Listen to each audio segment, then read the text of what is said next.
దాడులు చేయడము వాళ్ళని ఇబ్బందులు గురి చేయడం జరుగుతూ ఉంది. అధ్యక్ష, ఒకప్పుడు గాంజా అనేది పెద్ద పెద్ద నగరాలకి పెద్ద పెద్ద సిటీస్కి మాత్రమే పరిమితమయ్యేది ఉంది. ఆ సిటీస్లోనే పబ్బులలో రెస్టారెంట్లో అవైలబుల్ ఉంది. ఇప్పుడు గాంజా అనేది చిన్న మండల స్థాయికి గ్రామ స్థాయికి చేరుకోవడం జరిగింది. ఇప్పుడు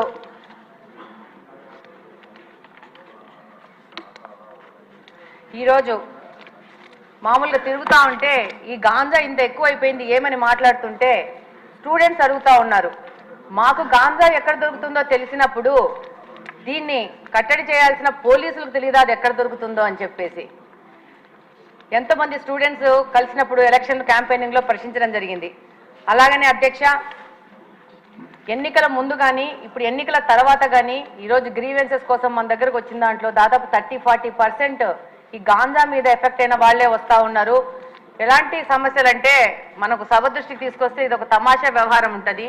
పిల్లాడు గాంజాకి అడిక్ట్ అయ్యాడని చెప్పేసి దాంట్లో నుంచి బయటికి తీసుకురావడానికి ఏవో మాయలు మంత్రాలు అని చెప్పేసి ఎవరో సాముల్ని మీద ఆధారపడి వాళ్ళు వచ్చి వాళ్ళ ఇంట్లో ఉన్న బంగారం అంతా చూసి వీడు గాంజా మీద ఎఫెక్ట్ అవుతున్నాడు ఈ అబ్బాయి అని చెప్తే వాళ్ళు ఆ బంగారంతా దొంగతనం చేసుకుని వెళ్ళిపోతే ఆ కేసు ఇప్పటికీ కడపలో 2 టౌన్ పోలీస్ స్టేషన్లో ఎఫ్ఐఆర్ రిజిస్టర్ అయ్యింది. నిన్న 1 వీక్ బ్యాక్ కూడా సదరు మహిళ వచ్చి నాది ఏదో సమస్య తీర్చండి అని చెప్పింది. అంటే దాదాపు సామాన్య ప్రజలు ఈ గాంజా వల్ల ఎంత ఎఫెక్ట్ అయ్యారంటే అసలు ఈ 5 సంవత్సరాల్లో మిగతా సమస్యలు ఒక ఎత్తు అయితే గాంజా సమస్య అనేది ఇంకొక పెద్ద ఎత్తుకు చేరుకోయింది. అలాగనే అధ్యక్ష, ఈ గాంజా సేవించిన వాళ్ళు సామాన్య ప్రజల మీద షార్ప్ ఆబ్జెక్ట్స్, ఇందాక హోమ్ మినిస్టర్ గారు అన్నట్టు బ్లేడ్ బ్యాచ్ అంటారు, వాళ్ళు అది బ్లేడో షార్ప్ ఆబ్జెక్టో చిన్న నైఫ్లో తెలియదు కానీ ఆ గాంజా మత్తులో వాళ్ళకు అంతకుముందు వాళ్ళతో ఏదైనా గొడవలు జరిగినా కానీ ఏమి జరిగినా కానీ ఏ విధమైన ప్రొవొకేషన్ లేకున్నా కూడా వాళ్ళని అటాక్ చేయడము, వాళ్ళ మీద దాడులు చేయడము, దాదాపు వాళ్ళకి ప్రాణం మీద ప్రమాదం వచ్చే లాగా దాడులు చేస్తూ ఉన్నారు. రంజాన్ మాసంలో కడప నియోజకవర్గంలో ఒక మసీదు నుంచి రాత్రి 11 గంటలకి నమాజు చేసుకొని బయటికి వస్తుంటే వచ్చిన పిల్లోడిని అసలు without any notice sharp object తీసుకొని కొయ్యడం జరిగింది.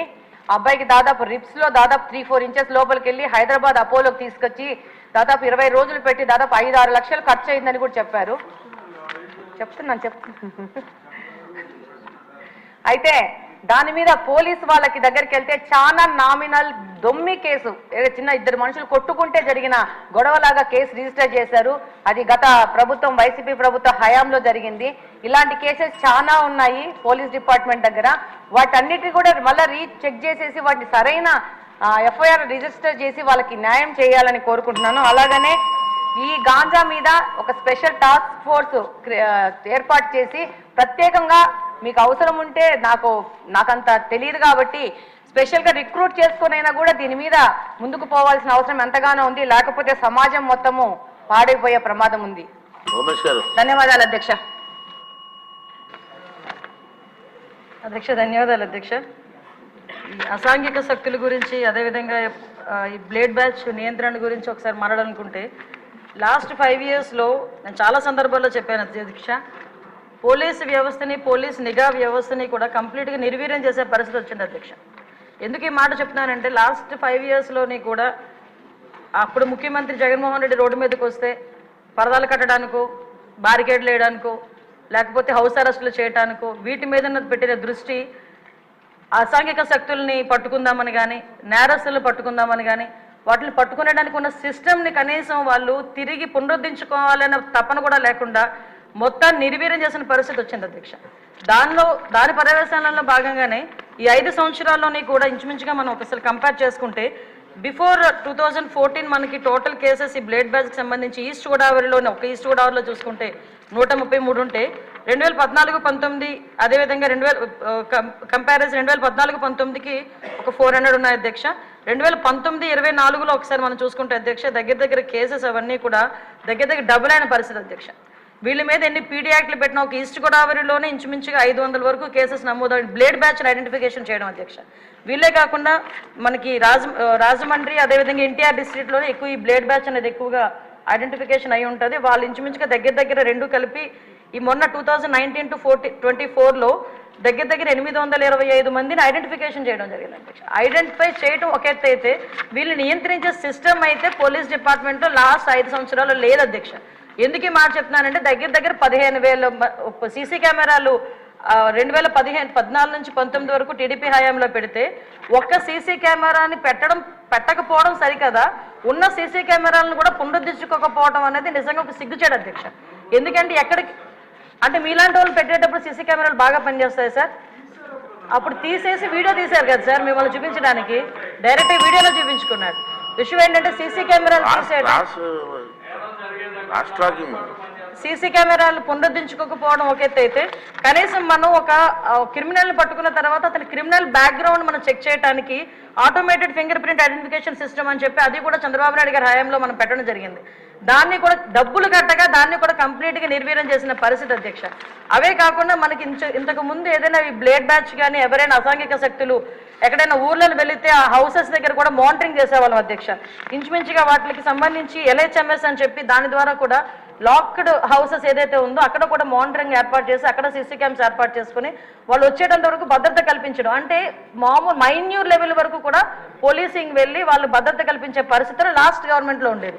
ఈ గవర్నమెంట్ ఎప్పుడైతే నిర్వీర్యం చేసిందో పోలీసు వ్యవస్థని, మీరు అన్నట్టుగా మొత్తం అరాచక శక్తులు అసాంఘిక శక్తులు అరాచక శక్తులు అంటే ఇందాక మేడం గౌరవ ఎమ్మెల్యేగా చెప్పినట్టు ఎవరో బ్లేడ్ బ్యాచ్ అనో ఇంతకుముందు ఎక్కడి నుంచో వచ్చారు, పై దేశాల నుంచి వచ్చారు, పై రాష్ట్రాల నుంచి వచ్చారు, బీహార్ బ్యాచ్ అక్కడ బ్యాచ్ ఇక్కడ బ్యాచ్ అనుకునే వాళ్ళు.